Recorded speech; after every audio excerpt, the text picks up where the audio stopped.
As we've just seen, drugs make your problems go away. So make it the best day possible. Remember, it's drugs that counts. Take one and take a chance.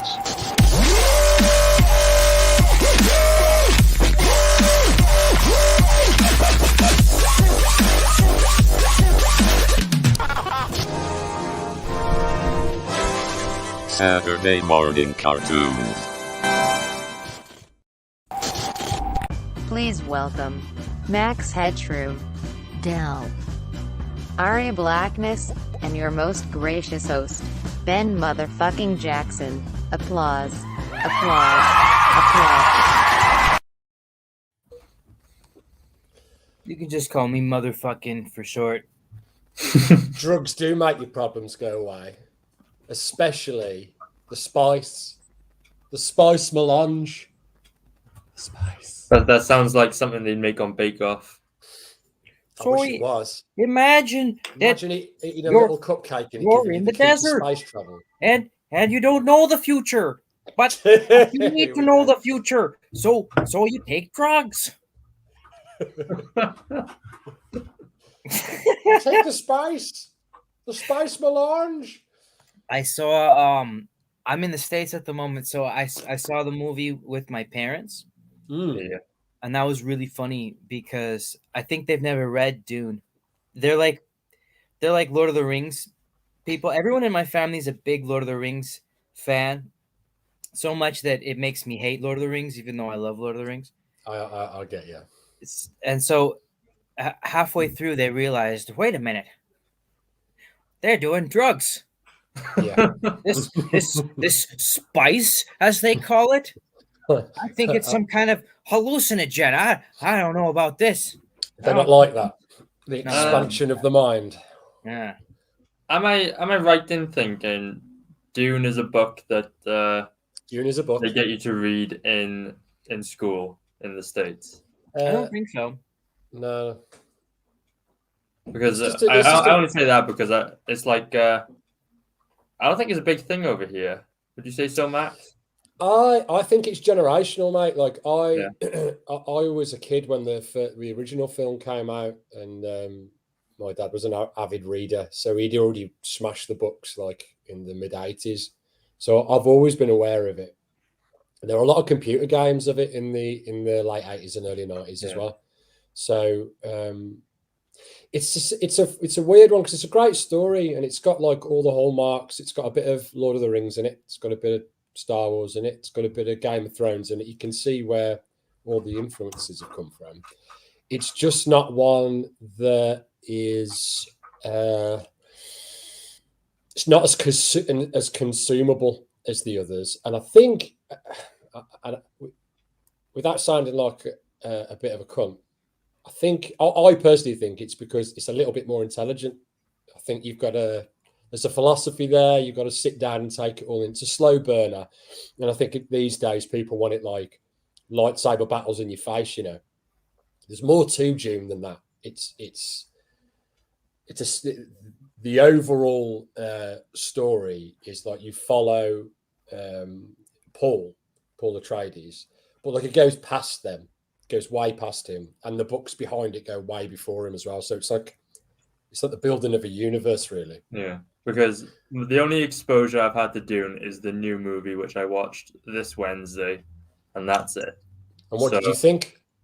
I enjoyed it. We didn't realize it was an over 2.5 hour long movie.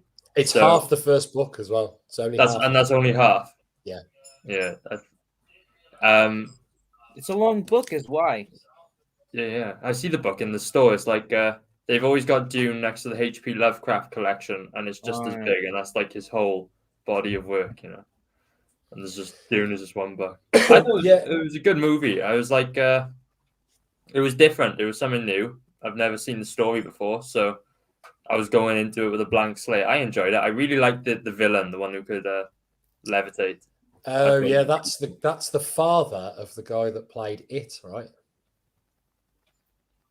Is it? I didn't know that. He's I forget their last name now. There's Is it three or because he four? can float too? There's him, and I think he's got 3 sons, and his other son recently played Tarzan as well. Was it the same actor who was in the Pirates of the Caribbean? Yes, That's right. Yeah. Sorry, Yeah, what did you say, Arya? He was the same actor from Pirates of the Caribbean, right? Played Bill. I forget his name. Whatever. I thought he was a cool villain. No. Quite possibly. He's been in shitloads of stuff though. I tell you what he's in. He's in the original Avengers. He's mates with Thor in the first Thor film. Yeah. What's his first name? I know who you're talking about. Yeah. I don't know, but his last name's Skarsgård. He's the father of the 3 Skarsgård sons. Stellan Skarsgård. I thought all the shots of him where it was out of focus, but you could see him levitating really high in the background were really cool, really menacing. That's they don't really, because he's the Baron, right? They don't really touch on the Baron too much in that first film. Yeah, I've got some questions about the Baron, right? What's the whole levitating thing? And so he's too fat to walk. Right. He's a gluttonous fat bastard, right? So he has these little he has these implants throughout his body. You know, when you see like the back of his spine, every time he floats, it sort of goes and they switch on. Right. It's so he can move around because he's basically sort of rotting, isn't he, Ben? Yeah. Okay. And he has to have consistent medical attention. It's just the way of like showing how, you know, a bit like the Emperor, the sort of physically corrupt as well as mentally. Yeah. The book doesn't get too much into explaining the details of how these people look and stuff like that, which is why the 2 different versions look a lot different. But what the book does say is that he's like he's way beyond overweight. He's like obese to the point of it being like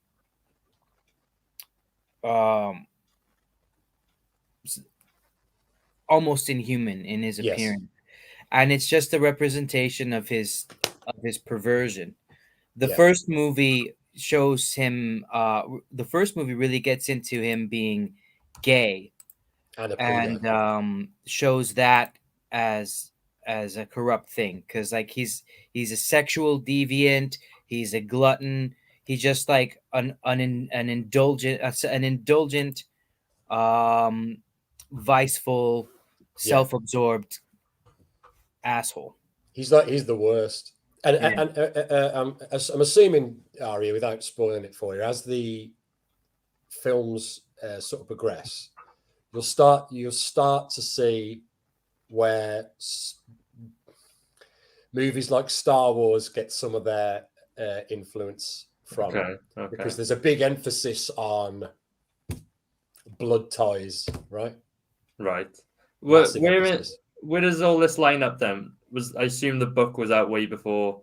The book came first. I think the 3 books came before the original. Yeah, film, the original Dune trilogy, at least. Yeah. There was definitely elements of Star Wars that I saw in there. There was some things I didn't understand, like why do the military fight with swords, but the like navies have projectiles? Before we explain that, take a look at this.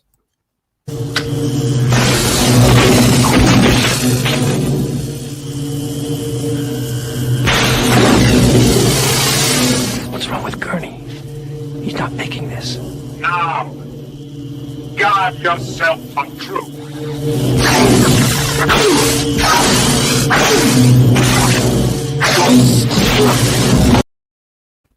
Oh, wow. That's how they portrayed the shields in the original. I wish Denis Villeneuve had used those giant polygon shapes as the shields. That looks awesome. That was the best thing. Right, I have a soft spot for that film. Right, I know the criticisms, and I agree with almost all of them. But I'm very glad that it exists because it's such an interesting film. The director, David Lynch, yeah, what the fuck? David Lynch was pushed out of the editing process before it began, right? So it's a film that Lynch completely disassociates himself from. Now, I'm a big Lynch fan. Like he makes weird shit. But I think, like we were just briefly chatting about outside before we came into the show, was that although Lynch is a fucking genius, he one of his hallmarks is really trying to confuse the audience, right? And when you've got a source material that's as dense in information as Dune, those two things really don't gel. I agree. Like, yeah, you could, because you were like, there's obviously already things that Arya's expressed that he's confused about, and I could see, if you're not familiar with the source material, yeah, the Baron in the first film is way grosser in the than the new one. So you have to get the right director, and he's really got to like streamline that source material for the media, and I think that's why this film did it so well. Yeah, I think it's a bad fit. I like David Lynch and I like Dune, but I don't think they work together. The same way I like Tim Burton and I like Batman, but I'm not a fan of Tim Burton Batman. Like there's a time and a place for weirdness in film, and when you take characters and stories that are very serious, making them weird doesn't work, even though I like weird. But to answer your question, Arya, the reason they use swords is because there's this shield technology which prevents any projectile. So anything that's moving at a certain speed will be blocked from approaching your body. Yeah, there's a scene at the beginning where he's training with, when he's training with his trainer and they both switch the shields on for the first time. He says, and he does it in that scene that we just saw as well. That scene that we just saw is the scene from the new film where he's fighting with his trainer, right? And he says the slow blade penetrates the shield, right? So if you're swinging the blade, it's hitting the shield and bouncing off. But if you move slowly, you'll pass right through. So if you're an assassin, you can slip things through the shield. That's why they glow red and blue and stuff. Yeah. So there's this entirely new form of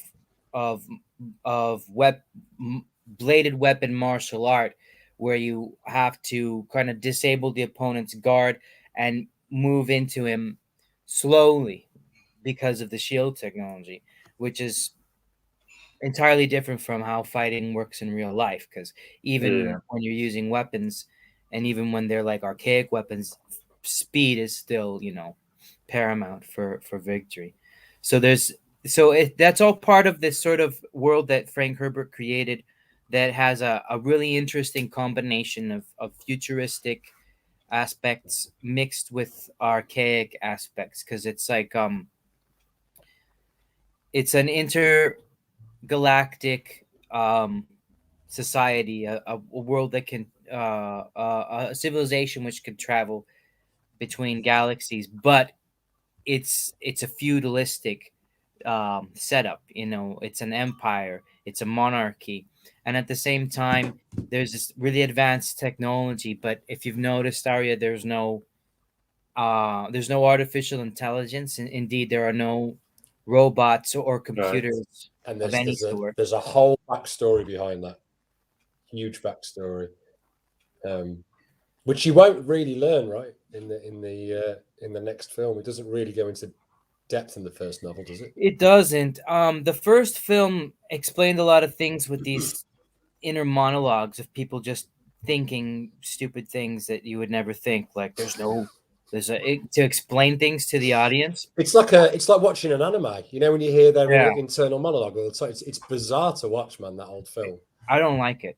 I really don't like it. But I'm getting that. Explain in that film about mentats. So a mentat, Arya, is basically a human being that's a computer. Right.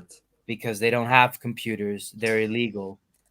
Yeah. So do you remember that there's a few parts in the new film where the king, the Duke, Paul's dad, he has like this viceroy, and he asks him questions, and before he answers, like he's like we said, he's won.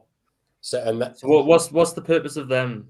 So basically, something's happened in history. They've already gotten to this point where artificial intelligence was created, and they've had their issues with it, and they've decided that it's far too dangerous for thinking computers to exist, right? Right. So they ban them. They're banned across world. I think in one of the, is it in the new film? He mentions that there are a lot of machines on one planet, and it sort of worries them. But anyway, they train them. I can't remember. I don't know how they do it. Is it through the spice, or do they just train themselves to become like these human calculators? It's not necessary to have spice for that, because the only thing that spice actually does is give you prescience. It's sort of like LSD. If the ideas that you had while on LSD were actually in the future, not in the present, if that makes sense. So basically, you don't need spice to be a mentat. Okay, sorry. they're either born with it, or I can't recall, or they train themselves to become human computers, right? So a sign of that is their eyes rolling back in their head as they calculate these huge things. They've somehow found a way to access part of the brain that's like way better than a computer, basically. And so, I mean, the historical context for that is like one of Herbert's contemporaries was Asimov, and did not know that. And one of and so one of Asimov's biggest series was the iRobot thing, and so Asimov's kind of made his bones and his reputation as a science fiction innovator with exploring the whole artificial intelligence question and how that would relate to human beings and the threat that could pose to human beings.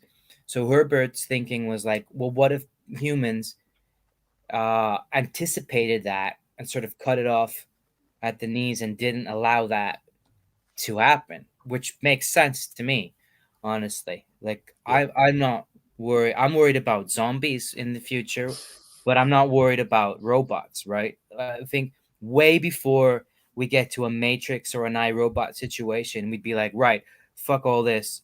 Let's not go down that path. And so the reason why the Dune universe is the way it is, as far as the mentats and the lack of robots, is because Herbert really wanted to do something radically different from Asimov and sort of envision a future that was antithetical to that, with different kinds of problems and different situations altogether. And when did the book come out, Ben? Was it like, it was the 60s, right? Was it the mid-60s? I don't remember the year. I think it was the 60s, yeah. I mean, it's such a bizarre... 1965, yeah. It's such a bizarre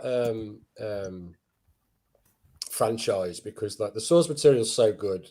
They've never really been able to quite nail it until now. Yeah. And yet it's still got... iRobot, sorry, came out in 1950. So like Asimov was before Herbert. So Herbert was kind of responding, going in the opposite direction. His response. Right. No, that's okay. Yeah. And yet it's, even though they kept fucking it up, that the franchise still managed to have legs, you know. Usually you get something that's popular. If someone tries to make a movie about it and they shit it up, that's it. You never hear from it again, or it's a long time before they try and remake it.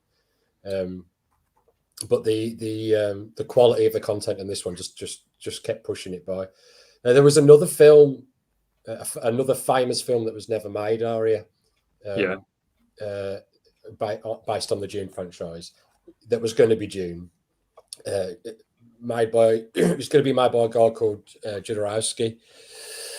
And there's a whole documentary on it, and he gathered a lot of artists together and a lot of writers together, and they made like this incredible looking movie that never got made. And he even went as far as to train his son for 5 years in all sorts of martial arts, because he wanted him to be the main fella, right? Anyway, the film never got made in the end, but the roots of that film, the artistic roots, can be seen in almost all the science fiction films that came about at the same time. They just lifted and moved ideas into separate films. So like Aliens, the spaceships, the costumes, all of it. Like it all comes back to this. That's interesting. I would definitely recommend if you're into those sorts of you want to be inspired creatively. Watch the documentary called Jodorowsky's Dune. It's very, very interesting. It's incredible. Okay.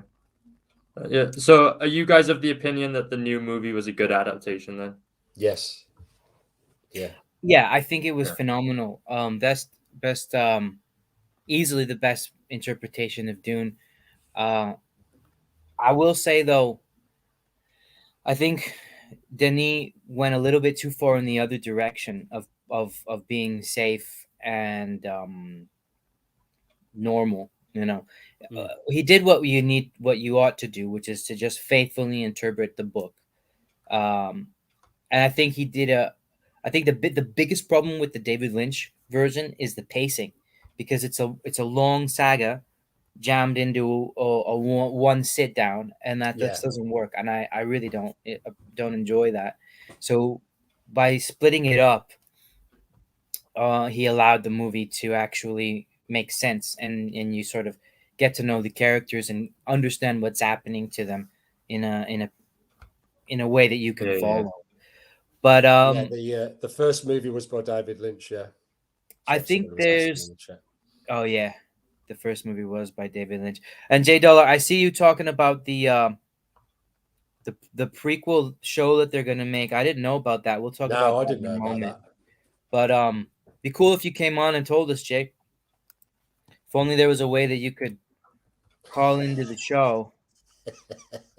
What was I telling you, Aria? Oh yeah, what I don't like about the movie, or something I think could have been better. I like weirdness. I think there's a balance between too weird and too normal, because the costumes were really quite boring, especially the Sardau car. I was just completely bored. They just look like hazmat suits or something, or like astronaut suits. Like these are the ones that they wear in the desert. Well, them as well, but that I can forgive. But the Sardau car are the Imperial Army, and it's meant to be like this death cult of Spartans, and they look boring as all fuck. Like, why not make the costumes look like Spartan soldiers or something, or interesting in some way, or Space Marines like from Warhammer, something like that. I know the director lifted a lot of the costume design ideas from the original film, because there's a lot in that original movie that aesthetically worked, as opposed to like the pace and the story and all shit like that. I quite like the Freeman outfits. They're basically exactly the same, aren't they? Probably agree with you on that one though. On the other ones, I reckon you're right there. I think the pressure to do this film must have been massive, and you've just got to keep it simple at that point, haven't you? I feel like if it had been shit, he would have been like.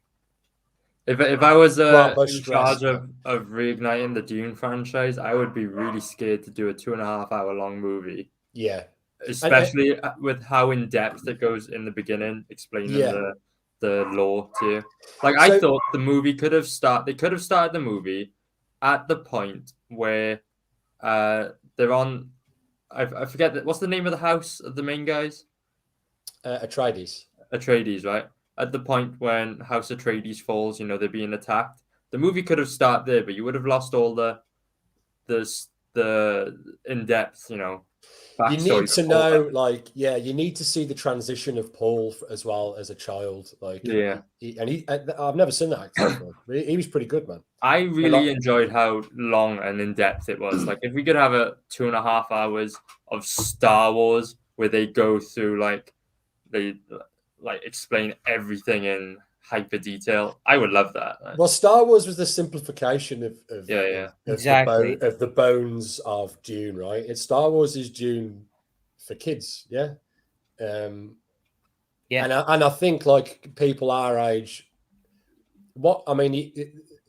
there is all the shit that you can throw at the new films, but I think one of them inherent in the Star Wars franchise is just that it's arguable whether it's built for people our age, whether it's even capable of delivering the grit that we want. I think probably the closest you get to that are the original movies and The Mandalorian.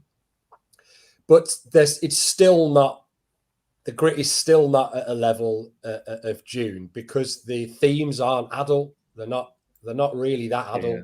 It's, you know, and I think the themes of and the philosophies of Dune are sort of right up there. Like, even they make you think about stuff, and Star Wars don't really do that. It's I'd say that it's more. I did like it because every now and again I'm in the mood to, you know, sit down for ages and just bug out on this like weird in-depth lore, learn everything I can about this world or whatever. Yeah, and I think that was Herbert's. Exactly, that's how I feel about it. I think that's was James Herbert's intention for that. It's a smooth, long, slow burn world build, but it's done well, and it has to be done well for you to keep wanting it if you're not being hit in the face all the time with loads of action, you know. Graphic Goose makes a good point. I like the Star Wars aesthetic, not so much the story. Yeah, I feel the same way. I mean, the whole thing about Jedi and lightsaber fighting and the Force, that's so appealing to me. I love it. But then it's almost, you almost like it for the potential as opposed to what it actually delivers, right? That's the way I feel, yeah. Because like when you get into like the religion and the spirituality of Jedi, it's pretty surface level. Like they don't really get very, like the deepest you get is like Yoda saying there is no try, only do. Like that's as far as you really get as far as philosophy and spirituality, and it's not very deep in my estimation. And honestly, like when I hear some of the fan theories, especially after the Force Awakens, I think I found them a lot more interesting than, you know, what we actually got or what we've got in the past. Really, all the different avenues that you could have gone, and they decided to not use any of them and just do exactly whatever they were fucking doing.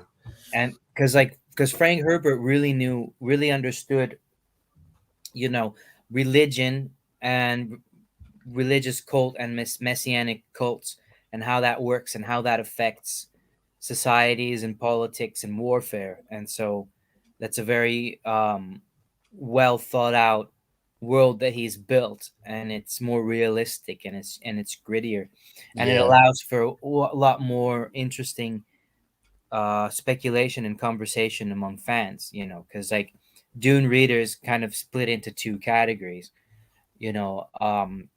Ones like myself that are very gung-ho and supportive of the idea of a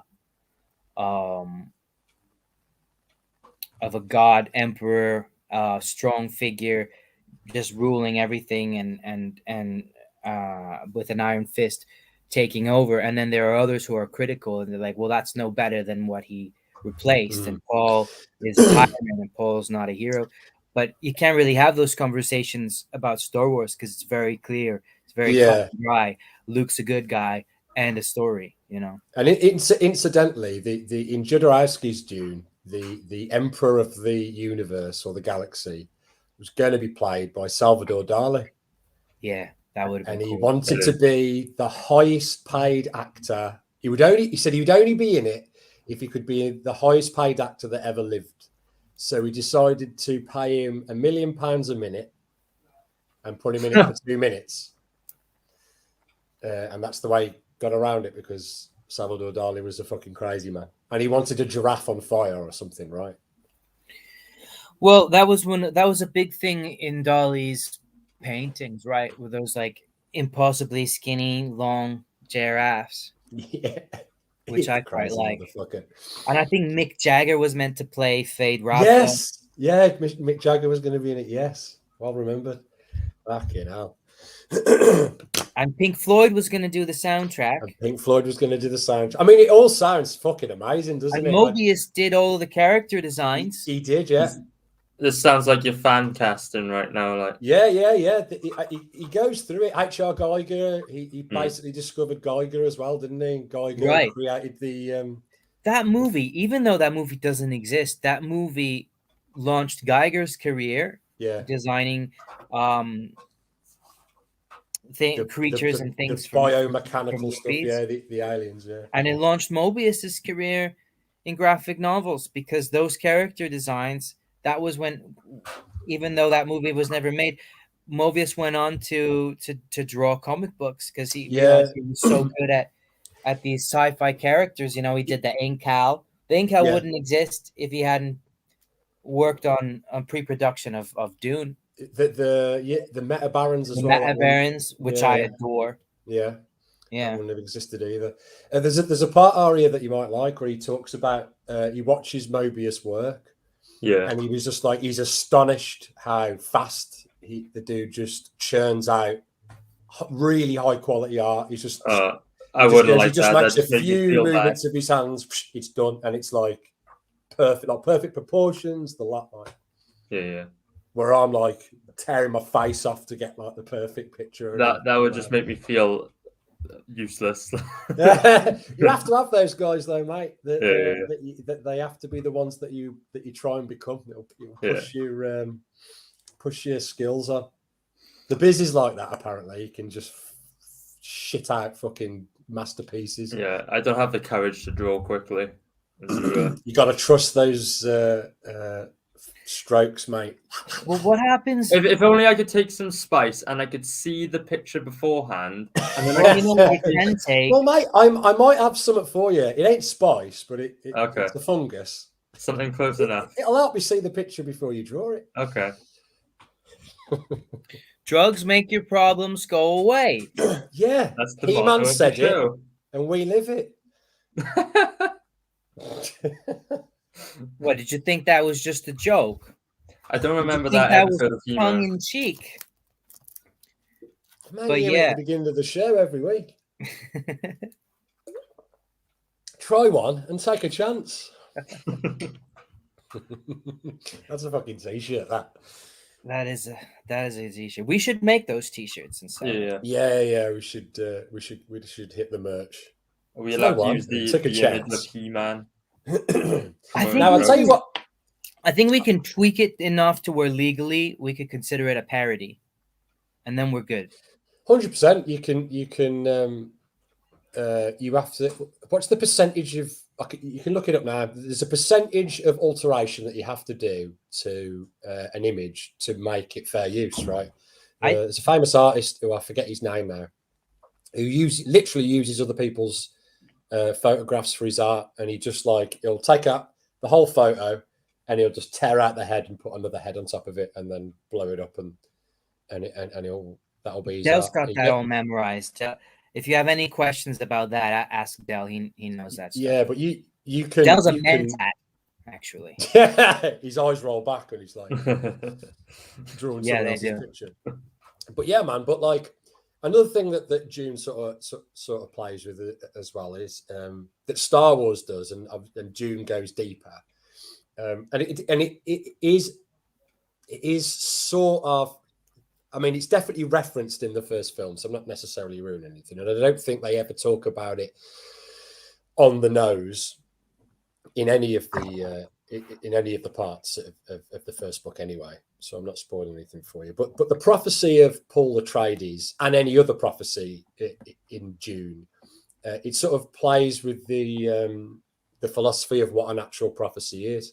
So the Bene Gesserit, the group of women that have the voice, they're the only ones that can have the voice, right? And obviously Paul Atreides is prophesized to be born to be the male that's got the voice, right? And this male that has the voice can do all of these things. But what you don't really understand is these prophecies come around not because they're just prophesized. It's the Bene Gesserit that create the prophecies, right? Because they go back generations. They go to a planet, they drop the seeds of a prophecy into people's ears and get people talking about it. And then behind the scenes, they orchestrate the way people breed. So eventually these people will be born, right? So Yeah. when they do turn up, the people that have believed these prophecies for generations think, "Oh my God, the prophecies come true." But really, it's an orchestrated. All the prophecies are orchestrated, right? It's what they do. It's what the Bene Gesserit do there. They tamper with things and make you believe that there's something else going on, which I think is brilliant. That's interesting. Yeah, It's called Missionera Protectiva, and it's a military tactic. It's a long-term military tactic where you control things behind the scenes by means of religious manipulation. You know. Yeah, and you can see what Star Wars tried. They did. They took the very, very surface level of that and said, "Oh, there's this prophecy," and then at the end went, "Oh, that's not what you thought it was." The way the new movie kind of, what I got from the new movie is the way they portrayed it was that there would be several males who could do this thing, and maybe our guy was the one, maybe not. Yeah, and what would happen to him if he wasn't the one? There were many attempts. They would kill him. Right. There were many people that came close, right? But didn't quite make it. So okay, go on, mate. So I don't know if you've read the Meta Barons, but a big part of that is that the ruler in that universe, in that intergalactic empire, is a hermaphrodite, or actually it's two people. I think they're like Siamese twins. It's like the male and the female. So the concept is that the perfect human being. You've all seen that famous drawing by Leonardo da Vinci of the guy doing the jumping jack. Yeah. And he's got both kinds of genitals. Yeah. The idea here is that the perfect human being encapsulates both male and female traits perfectly combined. So there's things that only women are taught how to do, which is the voice and the mind reading and the manipulation, and things that women are better at in real life, which is emotional intelligence, body language, manipulation. Women are just better at those things. Yeah, they are. Yeah. End of story. They perceive more than men do. They pick up on more than men do. That's why most of the time, if you're wondering, mates, why your wife somehow gets you to do what she wants you to do without asking, that's how they fucking do it. Yeah, or when they're pissed off at you and you've got no understanding of why. No understanding, right? And they're communicating to you in ways that you're not intelligent enough to perceive why they're angry, but all you understand as a man is what's actually spoken, right? And so the figure of Paul Atreides is the combination, because he has the female attributes of using this Bene Gesserit training, which is mental, right, and manipulative, but also the male attributes of being a badass fighter, right? Yeah. And so he's the combination of those two things, and this is a big thing.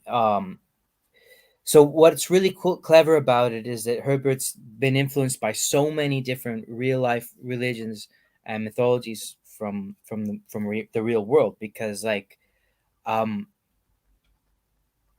with like neo-paganism and like witchcraft, it's usually women that are more powerful magic users. That's why there's the whole thing about witches and covens and this and that. But once in a while, the most powerful, really effective magicians are male, like an Aleister Crowley, for example, And the thing about Aleister Crowley is the same as Paul Atreides, that it's the combination of the two opposites. It's the concept of Baphomet, which is the sort of Antichrist figure, which is why it's the devil, but it's not really the devil. The goat, as above, so below. But I don't know if you know, but Baphomet's a hermaphrodite, and that's why, because the idea is that if you can combine those two opposite energies, then you're more powerful. Huh. Did not know that.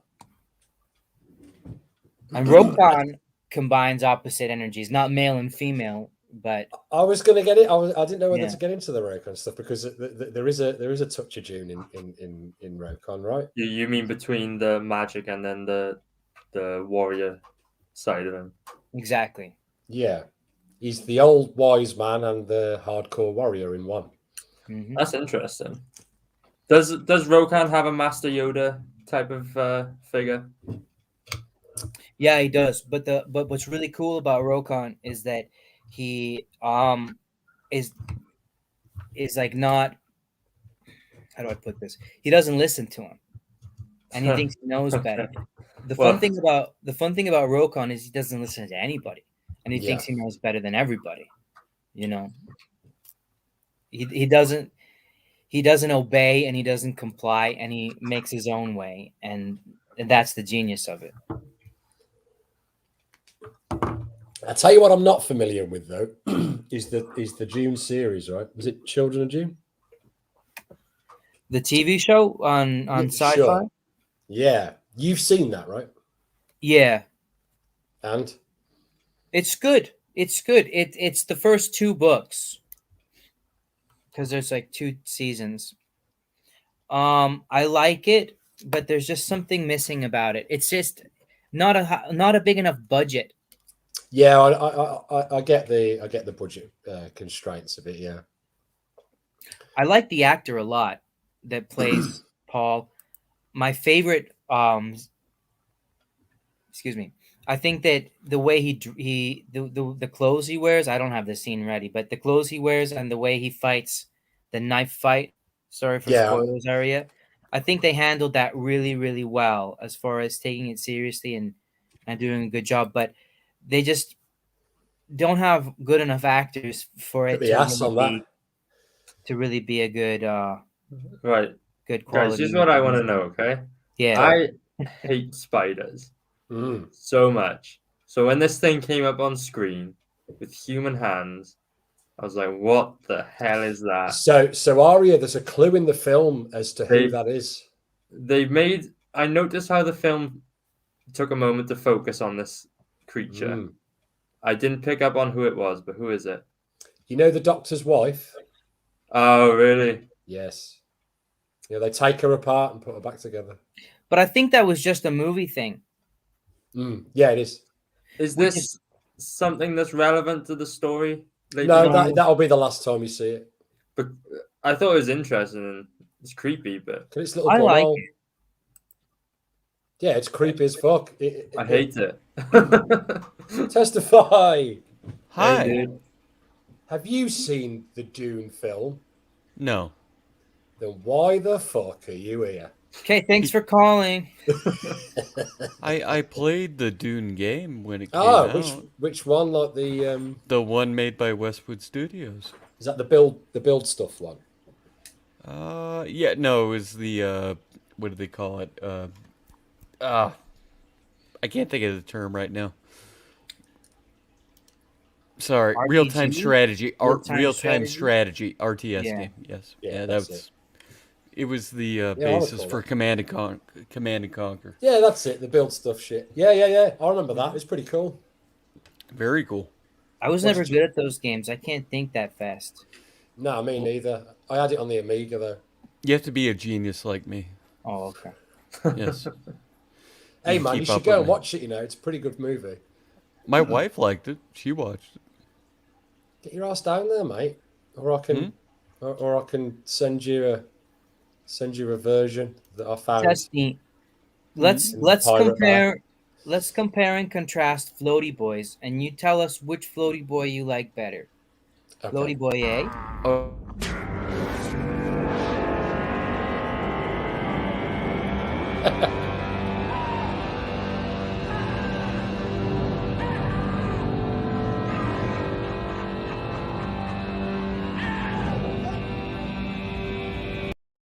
Or Floaty Boy B. Desert takes the weak.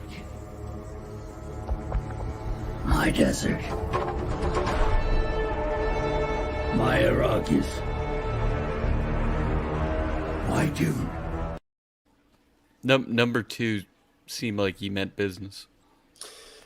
Yeah, but what we write in this song, we're writing it on fun because I feel like the first guy was having a much more fun time. Yeah, but I'm not here for fun. I like entertainment. Number 2 is more fun. Well, think about the floaty boys. They're here for fun. I'm not a floaty boy. I'm gonna cut that audio. I don't know what Lynch was going for, but my best guess is that he wanted to do like a Joker, like a Batman maniacal villain kind of thing. I don't know, man. Who knows what goes to the mind of Lynch? Is this the thing from Dune you're talking about? Yeah, the show's about Dune. Yeah. Testify. Oh, I just came here. Somebody told me to come here. I just thought decide was cooler. I thought I'd come hang out. You watch this show every week, and you know it. Yeah, of course I do. Yes, I do. It's the greatest show ever. Yeah, subscribe today. We'll put that like as the tagline for the next episode. The greatest show ever. Yeah, but by the way, unsubscribe from J Money. Why has he become a cunt? Oh, don't bring your infighting drama here. Oh, there's no infighting. I just saw he was in your chat. Come on the show and have it out. You're just being a bastard. Yeah. I like Jay's sound. But I will unsubscribe from him. It's just, why does everything with him come down to a trailer park? He's like he lives in a trailer park, then he brought up a pontoon boat, and it lives on a trailer on the water. It's just like, why is everything a damn trailer park? Man, that's his gimmick. I like it. It's not a gimmick. That's his life. Well, it's his life and a gimmick. No. There's a difference between a gimmick and life. What's the difference? A gimmick is an act. A life is life.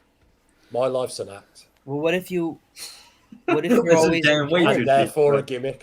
Well, isn't that just method acting? He's not acting though. He lives in a trailer park. It's awesome. There's nothing wrong with it. Wrong with that? Oh no! Do you hear? I said it. There's nothing wrong with it. Everyone at NYU thinks I'm gay. Not that there's anything wrong with that. Not at all. Mm-hmm. Nothing wrong with that. Katie Curl, I agree. Yeah, you should hate Jay Money. He's an asshole. She hates. That's not who she hates. She hates Floaty Boy number 1. She hates Floaty Boy number 1. I kind of wish I was a floaty boy. Why? Because I'd be able to float. I think they're having a lot of fun. Yeah, I mean, the first floaty boy was having shitloads of fun. Did you see his face? No. You see Sting's face as he rubs his knife. I'm sorry, J Money. You're not. I have enlightened your nephews concerning my plan. My plan! The plan to crush the Atreides. Fade. Raban. Go quietly. No other. You ever just stare at another man and stroke a knife up and down? Yeah, mate. All the time. All the time. But that's what's interesting. Like, can I ask a question really quick? You can ask 5. Why would you want to have a face with a goat beard if you were a human? Because you're a weird pervert. Okay, that's Jay Money then. Thank you. That's a good answer. Have you seen him lately? No, he's always had a little goatee beard, hasn't he? You're trying to make Jay Money mad at me by association. That's what you're doing. Jay, you are beautiful, but hop on so I can. No, I'm not joking. He literally has a goat beard. It's very weird. What do you mean? Like he's transferred a goat's beard to his face? Like he took goat beard hairs? If it's literally, then he plugged them in his chin. There is that theory that's out there right now. Our Arya's got a goat beard. Look at that. That's a quality beard. I have a goatee beard. Yeah. No, it doesn't look anything like Jay Money. Arya is Welsh. Yeah. And they've got goat mixed in their gene pool. Well, it helps blend in when I'm sneaking into the fields full of flocks. So. Okay. Where am I right now? Facial hair's gone white. You know what? The other day, Bancroft described me as furry adjacent on his show, and it absolutely destroyed me. Cut your hair. No, he's like Samson. That's his artistic. Yeah, I can't cut my hair. I lose all my ability to draw. Come on, donate it to a good thing and just cut it. Come on. If Max is that desperate, I guess. Do you see that forehead you got right now? Look at it. It's shining now. What, mine? Come on. No, not yours.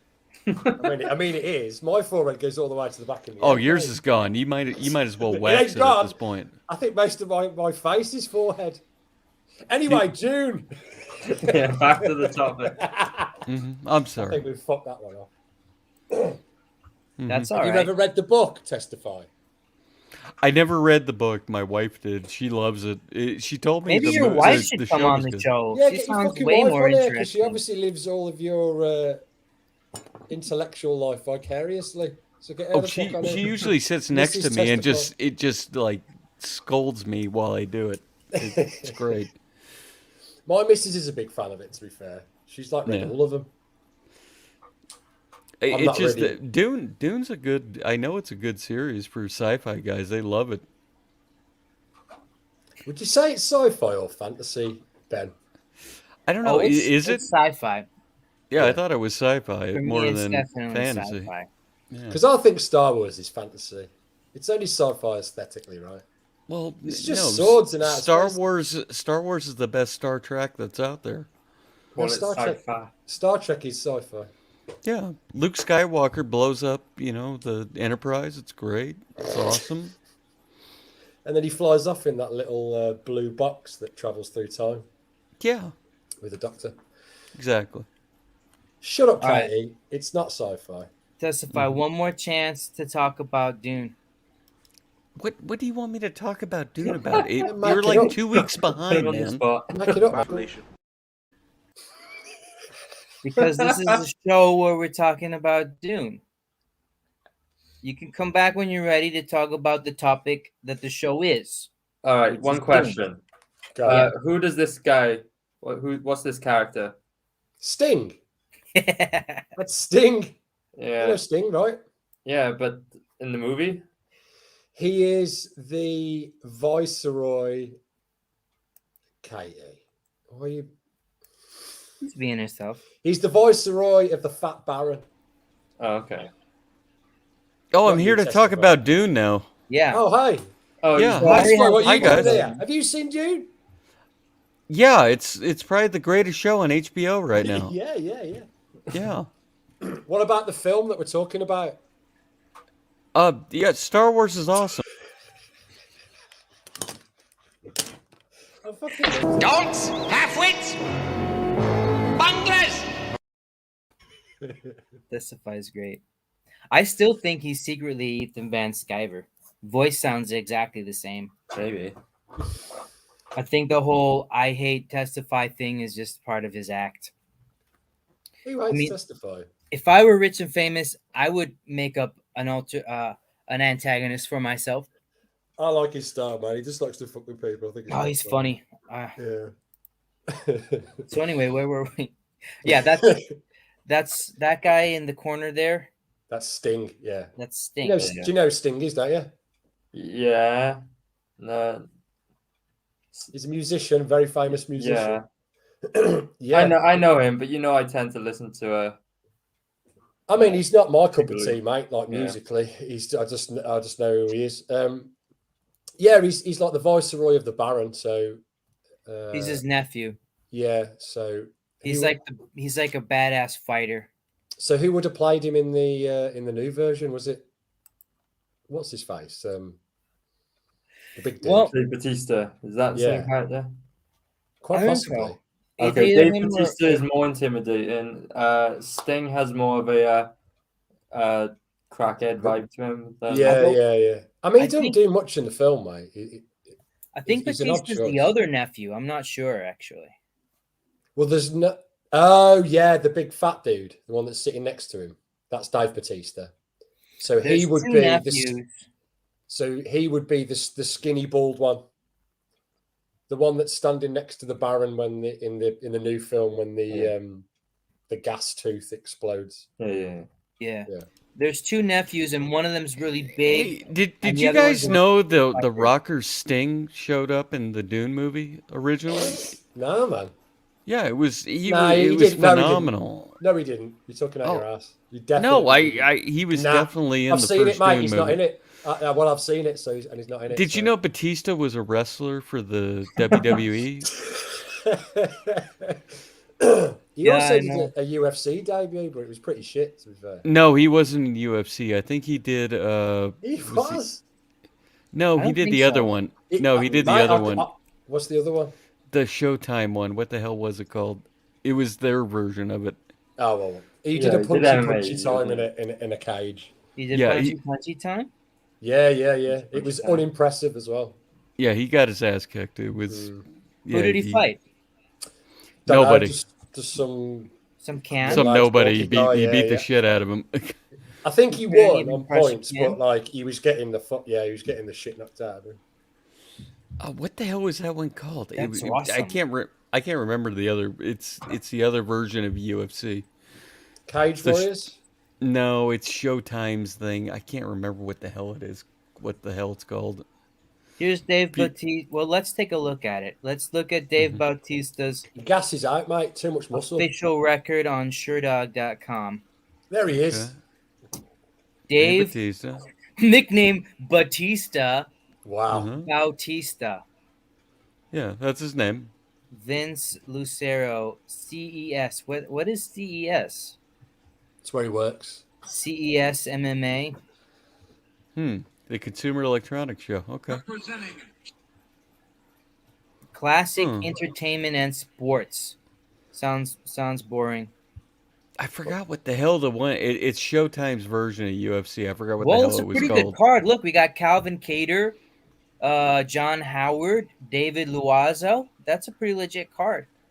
But let's look at the guy he fought. Were they in Dune? Yeah, he looks tough. They were all in Dune. Yeah. Oh, okay, cool. This guy played the Sandworm. 26 losses. Look, this is the guy that he beat. 4 losses in a row. Well, at least he beat somebody. 300 pounds. It wasn't obvious that he won either, Ben. Like it was one of those things where you figured out like Brock Lesnar, who was a real fighter. Fighting the Michelin Man. Oh my God, this poor fat guy. Just wait till he tags in Hulk Hogan. He just gasses out, man. He's got no movement up top. He's too bulky. Okay, Jump to the TKO. It's a typical muscle guy gets gassed out quick. Yeah, he's just... Yeah, you're gassing a fat guy. Yeah, but the fat guy's got more stamina than Dave, clearly. Yeah. Look, Dave's knackered. His guard's dropped everything. Look. You got to realize all that muscle, it's as much as all that flab. It's worse. It uses up more oxygen. Mm-hmm.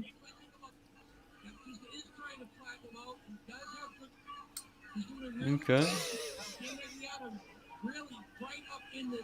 Well, I think this might be it. Yeah. I mean, he looks impressive. Oh, he's got a rear naked choke. No, he's got a rear naked choke on the guy. It's legal. Abandoned it. Didn't. Oh, now we're just gonna beat the living fuck out of him in the back of the head. Okay. Yeah, that can't be fun having a. That's where you end it right there. Yeah. Okay. There you go. Yeah. That's kind of shit. So speaking of MMA, who's gonna win tonight? Which one? Okay, we're gonna have in the boxing. Canelo's gonna take this one.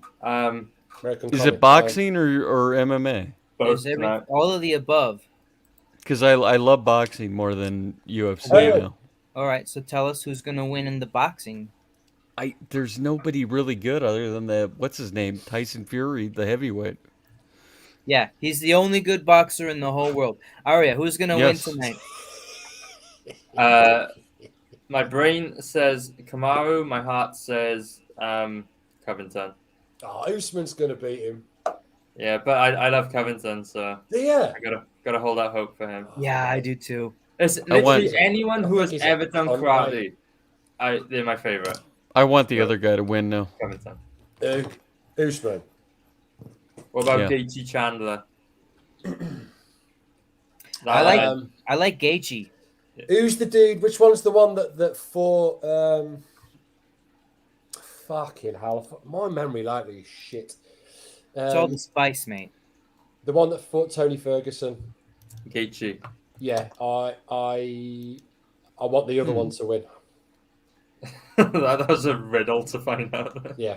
I forget the names, mate. My brain is like shit for me. That's my horror. That's my one problem. I'm horrible with names. Yeah. I forget names all the time. Yeah. I'm really bad, mate. Like, it's within seconds. I'm like, I know who they are, but it won't come out when people ask me certain things. So the other guy, yeah. Okay, I like the other guy more. He seems. I want the white guy to win. What? What? Yeah. No further questions. I don't know. That's it. Yeah. Apply that to all the other questions that you've got. Okay. J Dollar, did you pass in your house down? Nah, man. I think he was. What the fuck?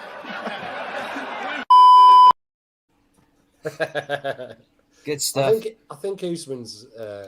I think he's gonna fucking batter him, mate. I think he's too good, but I'm holding out hope that Colby pulls something. Why do you like Colby? Because he's like. I like him because he's MAGA. Even though I don't think I don't give a shit about that. I don't care about that. I think it's a performance, and I don't even think he means it. Well, I like that. No, I think he's a good. You don't think it's a performance? I do think it's a performance. Yeah, it's definitely. Yeah, there's videos of him being like nice to fans and like breaking character on the internet. He wasn't nice to me. You met him? Yeah. Well, how did that happen? Tell us the story.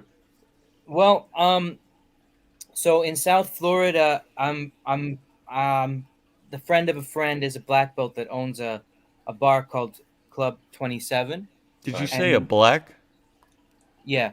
A black belt of jiu-jitsu. A black belt. I'm sorry. I just want to make sure I heard you right. I'm sorry. And so we go there a lot, like the guys from my jiu-jitsu academy. And Colby Covington was there. But he was talking to all these ugly girls. And he was so infatuated with like these girls and like picking them up. I don't know. It reminds me of like a high schooler who's like desperate to get laid and stuff like that. And he's your favourite. Well, the other guy's not very much fun either, dude. Like, sounds like Liam Gray. These are the two toughest fighters in the world, but neither of they're the two least likable guys in the UFC. Honestly, like I wouldn't want to hang out with either of them. Demon's on my side. Usman's going to slap Colby up. Incidentally, testify. I'd like to see Liam Gray in the octagon. I would go in the octagon with him. I mean, he's a big guy, isn't he? No, he's about 5'3". Oh, is he? Yeah, I thought he was like 9 foot or some shit. The best thing I could tell you to compare him to would be, you know, Willy Wonka, the chocolate factory, the Oompa Loompas. That's Liam Gray. They got some floaty boys too. Yeah, well, you could float in it, but that's Liam Gray. Liam Gray would have made a great Baron in the original Dune. I can imagine Liam Gray floating around. No, Who I is couldn't. Liam Gray? Oh fucking hell! You really don't know? Is he a wrestler? I don't like. I don't. You really don't know who Liam Gray Gray is? or a previous Comicsgate guy? He's Australian lad. Oh, okay. Ben, you really don't know? See, I'm the new generation. I'm the future of Comicsgate. Ben, I used to watch all the I'm not drama, the man. past. It was pretty hilarious. Like Ben. it's kind of crazy. Check out his channel. He tries to say he's this great ghostwriter in the one crowdfunding book that he put out. Isn't Xenotype all right though? Isn't it? I just let me explain this. Okay, sorry. He put out 2 versions of Xenotype. There was a Manger, because that's how he says it. Manga. Manger. Manga. Yeah, which is black and white, and it's supposed to be read in the Manger style, but he literally printed it backwards. Isn't that the Manger style backwards? No, it went. Do you understand? Okay, now I'll try to explain it to you. Do you understand?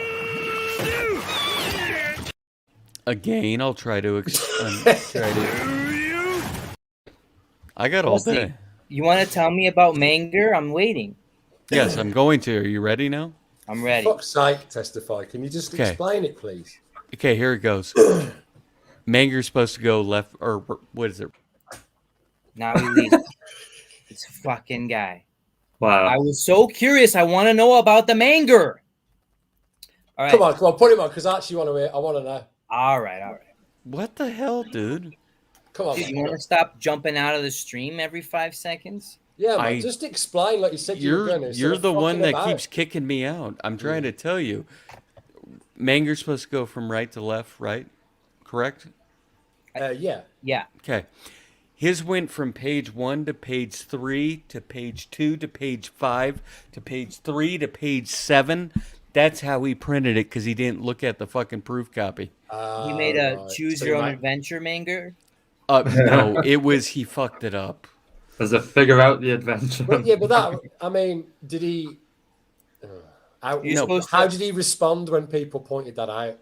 Did it come with an X-Acto knife so you could cut out all the pages and rearrange them? I'll tell you how it was. He blamed it on his artist, not the guy that was him. That was the one responsible for it. Yeah, that's not. Well, I don't know. He's not here to defend himself, so. Oh, here I can give you. He's got a whole page on the kiwi farms. You could detail it. Show. Yeah, it. I think he did. Have they fallen out now? Liam Gray is the biggest joke in comics there is out there. If you don't know about it, research him and don't do anything he does. Liam, that's if you the ever best watch thing this, do. which you definitely won't, you should pop on here, mate. He won't. I know. Come on the show, Liam, and talk shit about Testify behind his back. Yeah, you can talk shit about Testify. No, he won't. Liam Gray and Arya Black are going to have a discussion about grey tone last names. I feel left out now. That sounds like an interesting conversation. Does it? I couldn't figure out where to put this, but this is a fun scene.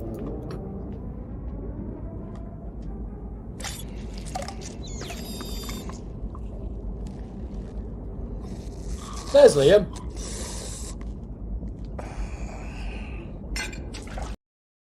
Is that Liam? I thought that was Dave Bautista. I mean, what was that? A ginger guy.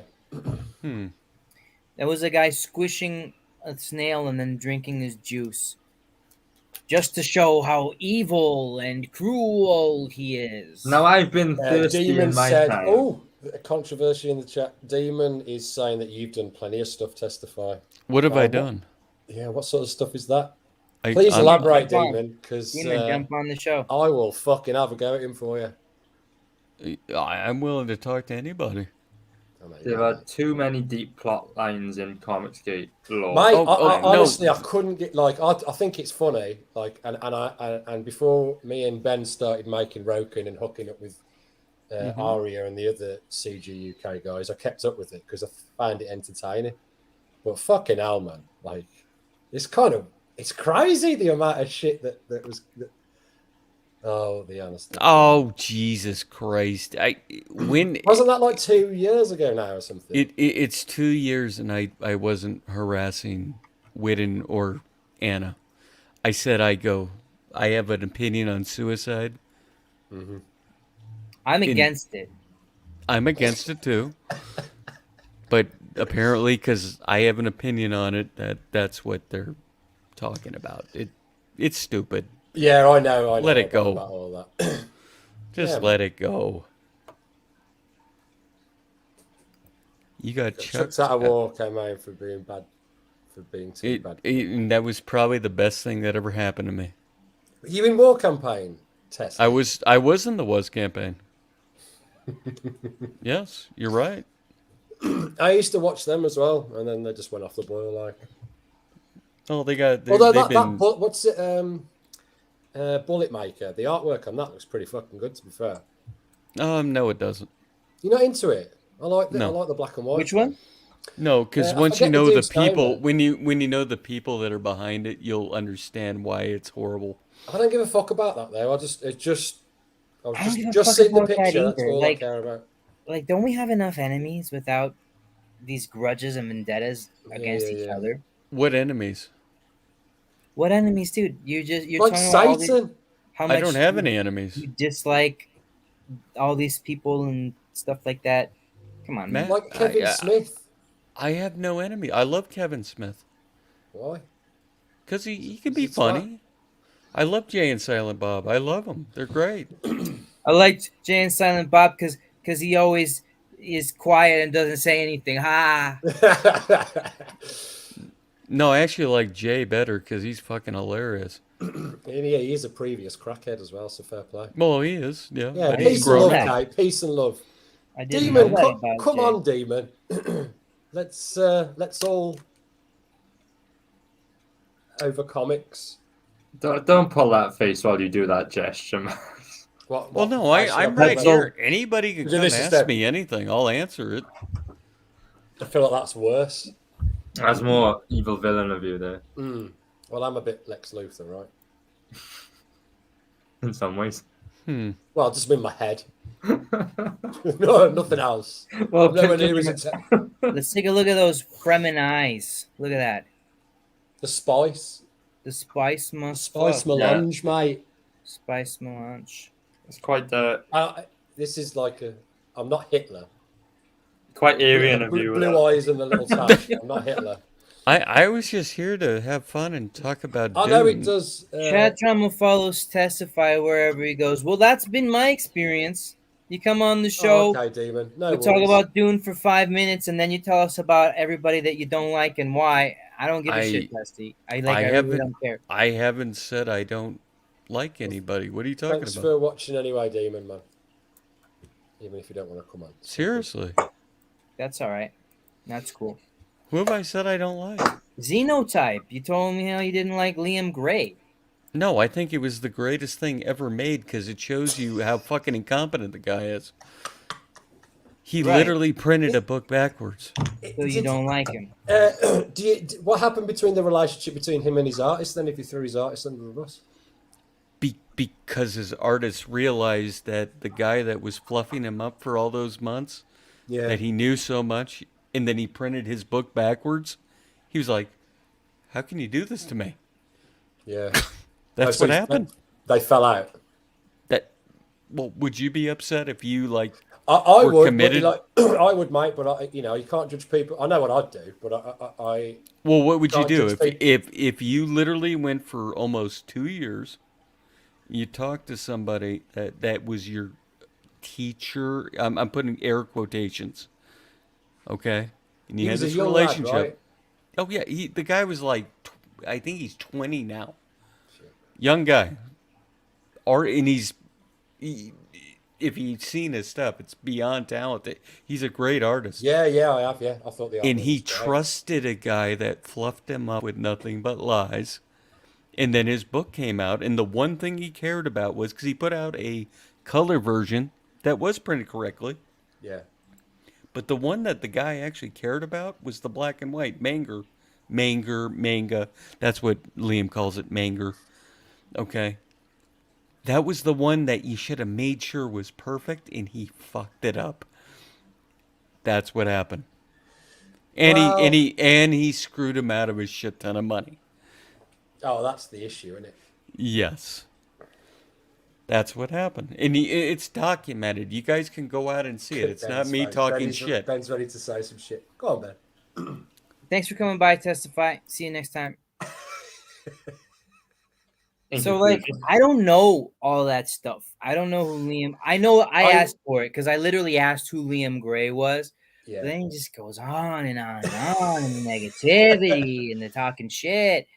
And I don't know. I'm bored with it already. I like Testy, but he's all right with getting his hands dirty. But that's what you get when you have Testify on, right? Yeah, I mean, I don't mind someone speaking their opinion and being controversial.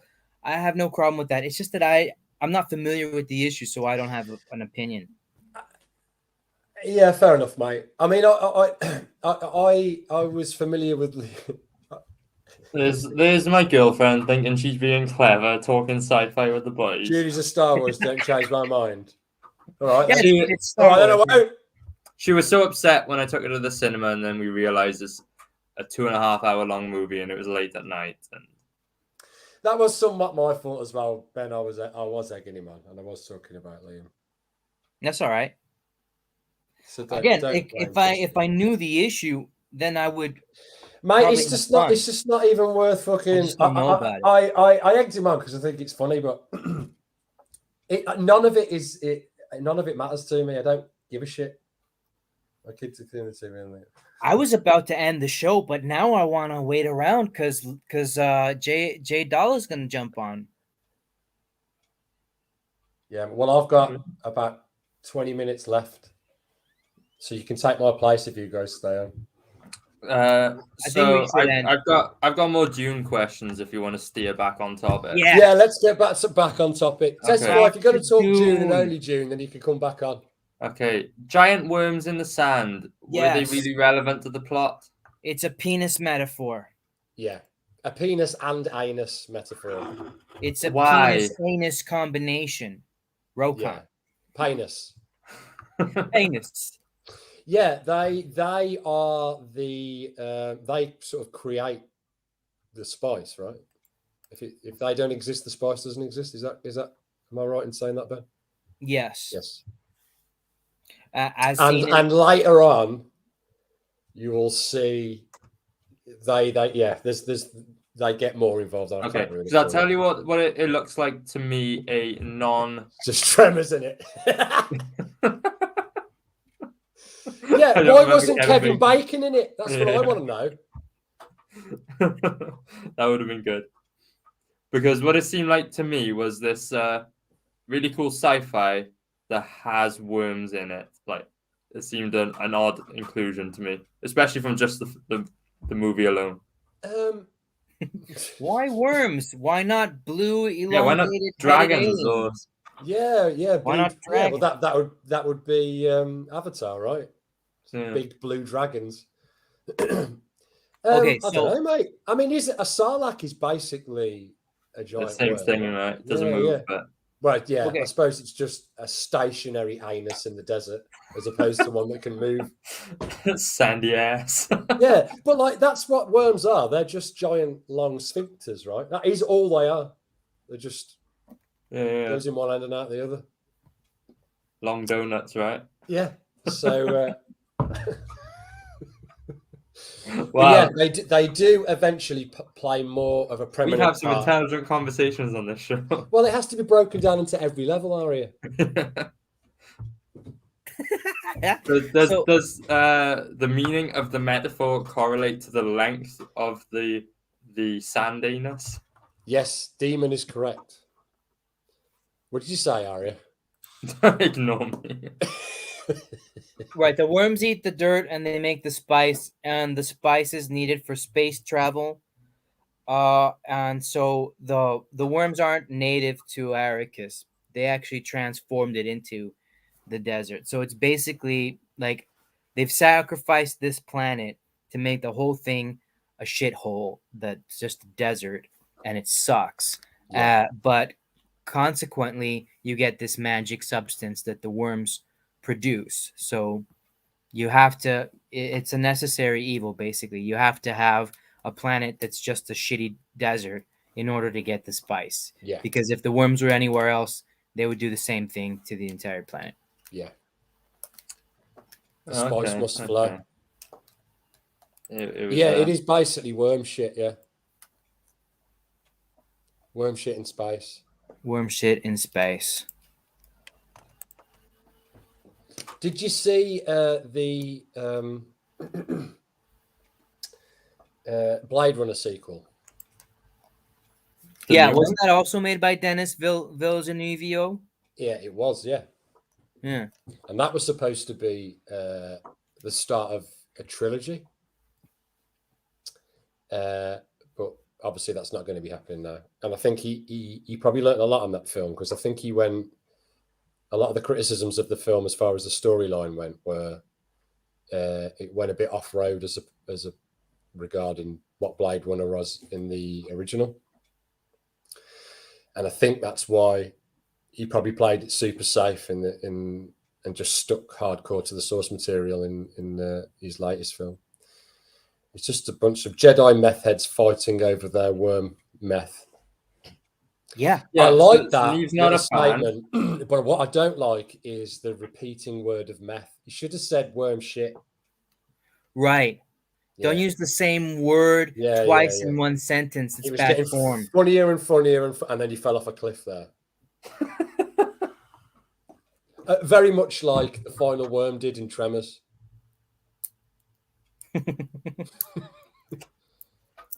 When he throws the bomb and then Yeah. Testify wants to talk about the Dune worms. Should we let him on again? Okay. Okay. Give him another chance. We're forgiven, right? No one else called in. If anyone else had called in, I would be putting anyone else on the show. Yeah. So if you don't like this is Testify, a call-in show. You call. Yeah. If you don't like the callers, you be the caller. Be the change you want to be on my show. Hi guys, I appreciate you guys having me on your show. It's a beautiful show. I'm here to talk about the Dune worms. And if you guys saw in Xenotype, the black and white copy, there's a scene. You almost got us. He's relentless, isn't he? You see, what's fun about it is like he thinks he's trolling us, but I find the whole thing very amusing. Yeah, same here. I'm crying a bit. It's so much fun. Blue tears. Okay, He's such a troublemaker. I want to talk about something super duper controversial. Go on. So, Vladimir Harkonnen is this fat, overweight guy, sadist. He likes torturing people for fun. He's so fat that he has to float because he can't even support his weight on his legs. In the David Lynch movie, he's shown as being like a pederast and like a homo. Check this out.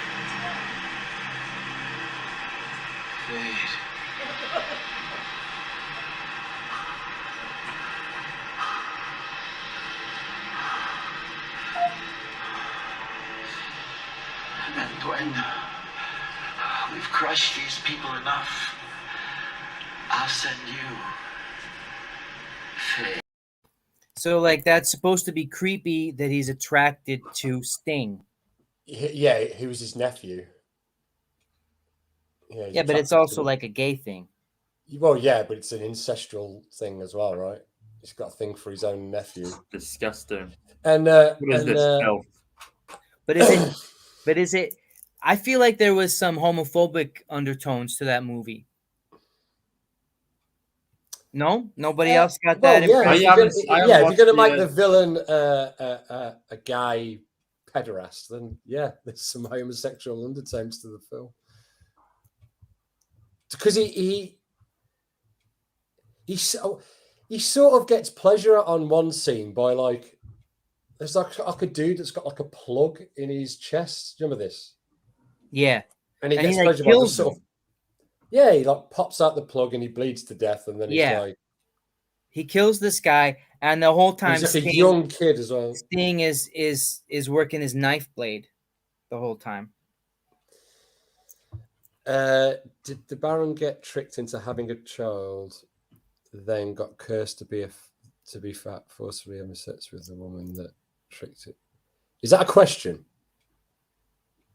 Right, because he has children, but he's a homosexual. So, I don't think he's. Oh, okay, I see what you're saying there, Demon. So I don't think he's strictly gay. He just fucks anything, basically. Okay. He's like an utter gluttonous deviant, right? So he wants everything, and then you see that in the way he's built and stuff. So like he's destroyed his body through gluttony as well, hasn't he? Strange character. I think it makes for a really good villain, though. Yeah. I mean, you've not even touched the surface of him in that first film. There'll be a lot more to come. No, he was really imposing and scary in the movie. Yeah. So I thought that was good. I mean, like if you compare it back to exactly any holes a goal, that was the Baron's little saying. He's probably got it on his t-shirt underneath that big black robe. It's a quadruple XL t-shirt. Ah, right. Okay, so that part's from the books. See, I didn't get that. I didn't know what the fuck was going on when he pulled that plug out, that dude. Yeah, I don't know. It wasn't super clear, but that's it. It's Lynch. It's very Lynchy, and it's like not. It's too much weirdness going on because Dune's kind of weird anyway, and then you put like a layer of Lynch in over. It's like looking at it through a shitty window. I don't understand this comment. Asian palm civets and Kopi Luwak. I don't know. Well, I don't Is know that what like? that is. Is that like code? I think that's code. Is it? Is it a dog whistle? Explain. Maybe another comment telling us what the fuck you say. Please clarify. You're either in code or we're thick as fuck. I'm probably going to go for the second one. No, we were discussing how retarded we were before the show, so. Yeah, because I always get the time wrong by 1 hour. This time my excuse is that I'm in the States now, so the time's different. Oh, It's did confusing Testy for me. get upset in the private chat? Oh, I haven't been checking. Yeah, he says, tell Ben to quit being a wimp and let me speak. And then he says, all right, I tried. There's a reason no one's watching. Oh, whoa. That hurt, Testy. I thought we were Oh. friends, mate. It's like, yeah, like it's like you and if you watch the rest of this testify, you're welcome to come back anytime. And it's ironic because like on his show he kicks people off, puts them back on at his own whim, but he doesn't like it when the shoe's on the other foot. So I don't know. Yeah, Testy, stop being a big pussy about Stop being tasting your own testy. medicine, boy. Testicle. It's all right. All right, Testy, you can come back.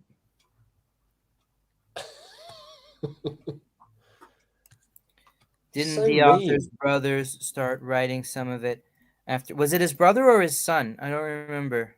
But somebody. Did the others will start writing something? called Oh, I did not know that. Maybe, yeah, quite possibly. Yeah, there was like a book about the Butler Jihad and stuff like that, like prequels, to kind of explain things a little bit better. So how many books did Herbert do then? I think he did 6. Oh shit! All right, I've only read 3 of them.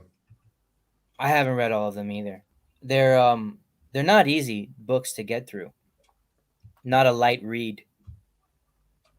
Yeah, I have to audio them because I can't read for shit. Yeah, I said 6. Good call, D-Man. Right, I think we're done. Yeah, I think we've exhausted the G. Is there Thanks anything, everyone for tuning in. Is there anything else that's big right now that we should talk about next week? Nothing really comes to mind. I mean, we don't have to make. I'm glad that we covered. No, man, I enjoyed this one. Me too. And I think it was mainly because I really enjoy the source material. It's cool. I've discovered Dune and I've discovered Cyber City through doing this show. Yeah, well, let's carry on I doing really that. like. Carry on doing that then, because we all remember that Worms and Spice. Hey, that's even This lovely lady is confusing the fuck that's out. That's Mrs. Chubb.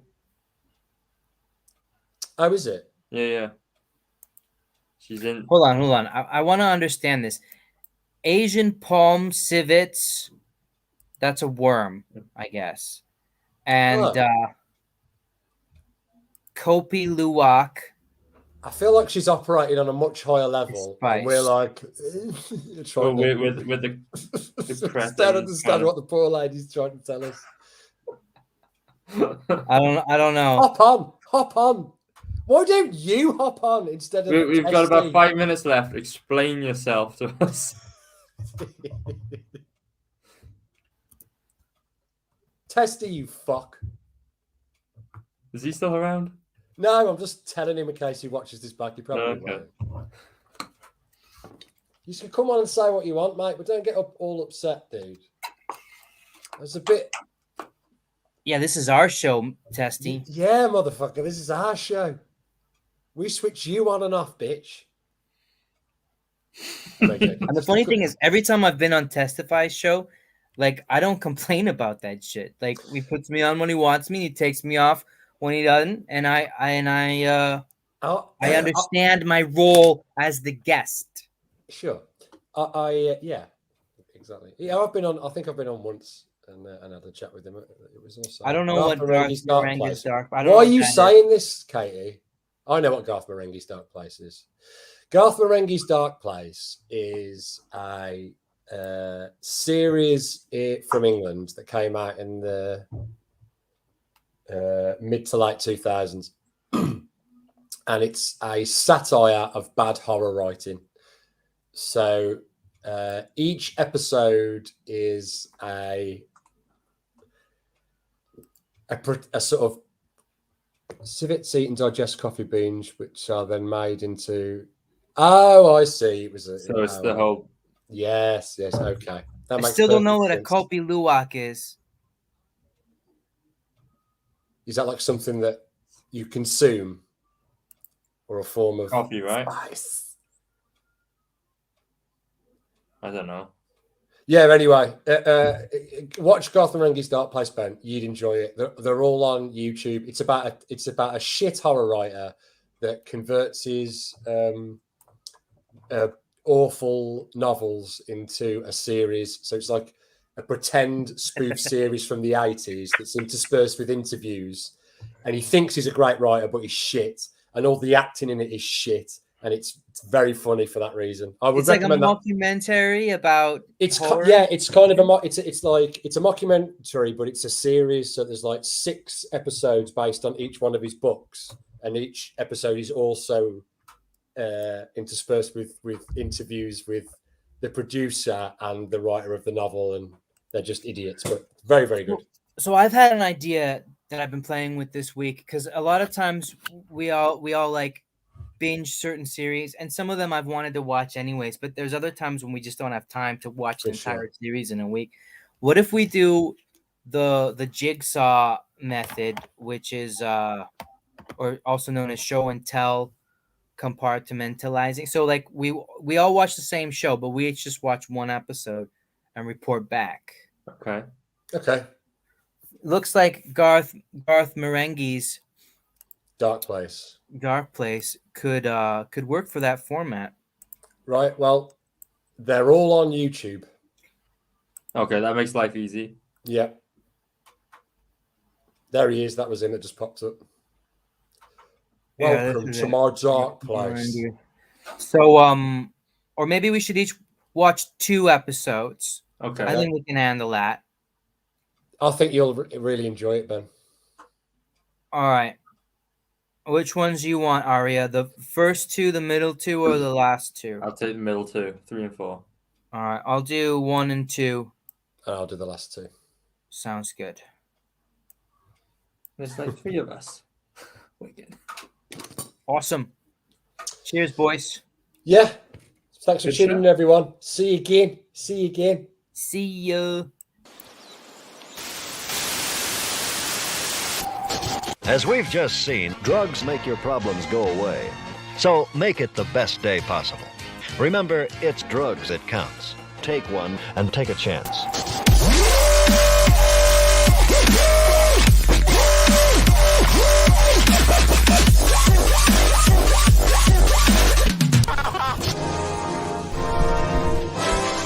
Saturday morning cartoons.